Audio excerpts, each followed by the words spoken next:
I don't know about you, but January felt like 3 months rolled into one. Looking back on it now, quite a lot has happened. I've had rehearsals and performances for 2 different opera productions at the Royal Opera House. I started a new term of Japanese language classes, and I've spent quite a lot of time on the production side of my upcoming kabuki project, Spring Snow. But something else has happened, quite by surprise, that has taken my kabuki adventures on an exciting new path.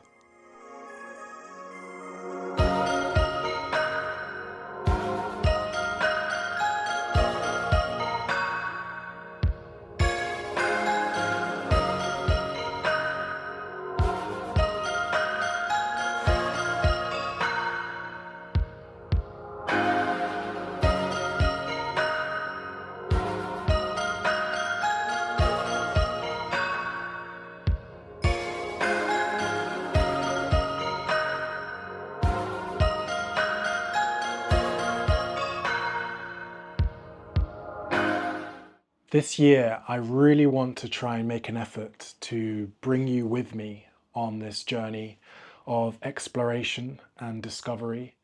I want to show you as much as I can behind the scenes of my rehearsals. I want to give you a sense of my thoughts, my reflections, and I just want to be as honest and sincere as possible about the positives and the struggles of trying to work as a performing artist, exploring kabuki, creating theatre, and what it looks like in 2026.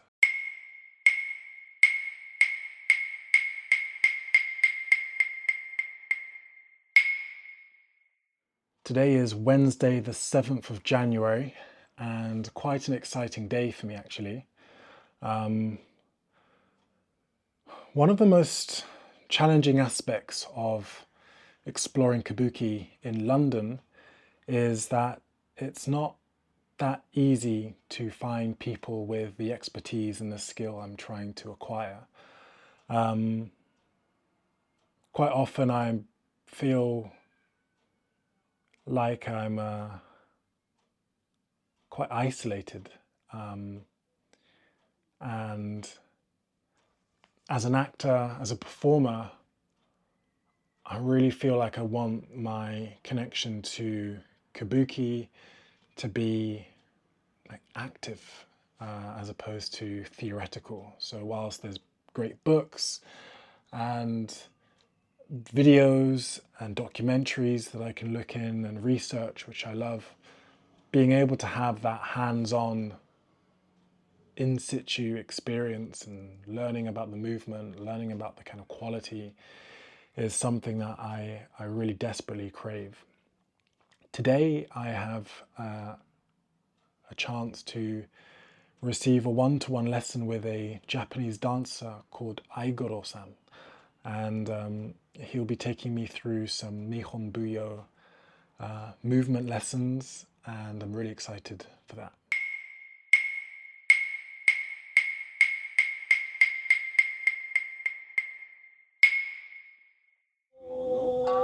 And 1, 2, 3.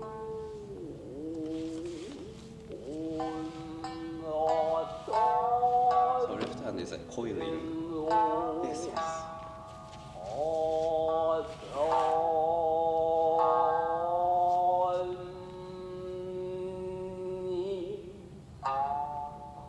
Butterfly. Just 1, second 1, and 1, 2.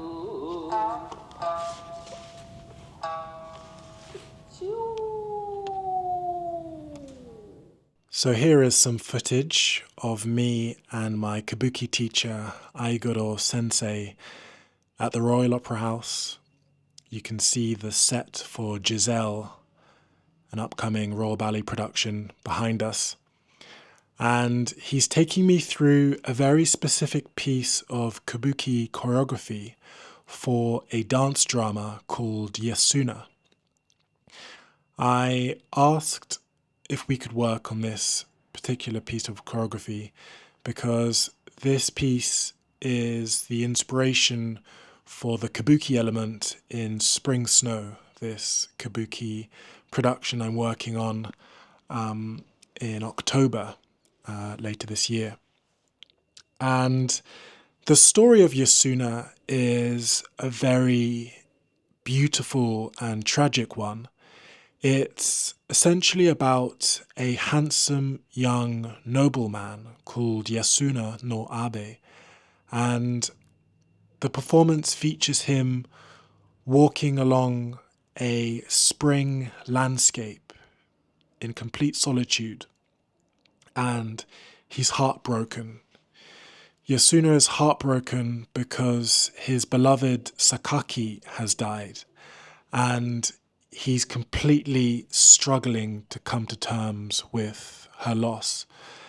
You see him going through this psychological capitulation. He hallucinates that Sakaki is there beside him. He sees butterflies and has all of these memories and images of her, and ultimately he cannot come to terms with this tragic news. And the very end of the performance of Yasuna features him collapsing into madness.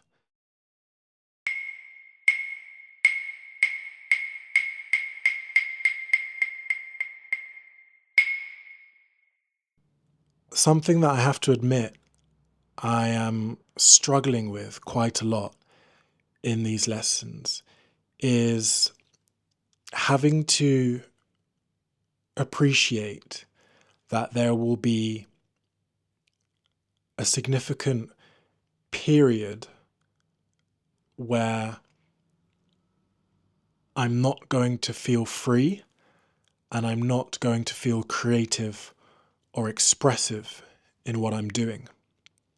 I am someone who enjoys creating, enjoys devising, enjoys using my imagination, and in many ways being very experimental and interpretive with my movements, because I don't really have any single discipline that I'm versed in, i.e. ballet or any other specific art form. And therefore, my tendency is to kind of want to do my own thing, in the sense of allowing the moment of inspiration to influence my movements. But this is simply not how Nihon Buyo works. You have to obey the structure, the rhythms, the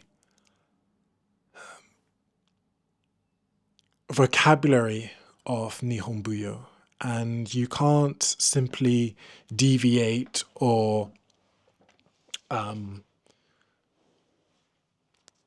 make it up. And this is something that I'm quite surprised how difficult I find it to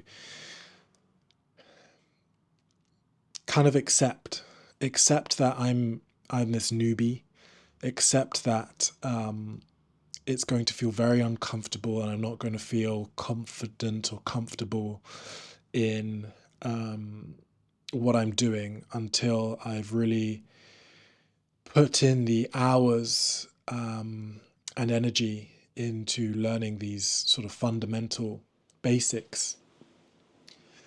And hopefully then, once I've got that groundwork, that foundation, I can then begin to add layers on top, add layers of whether that's my own choreographic details or my own sort of style or interpretation.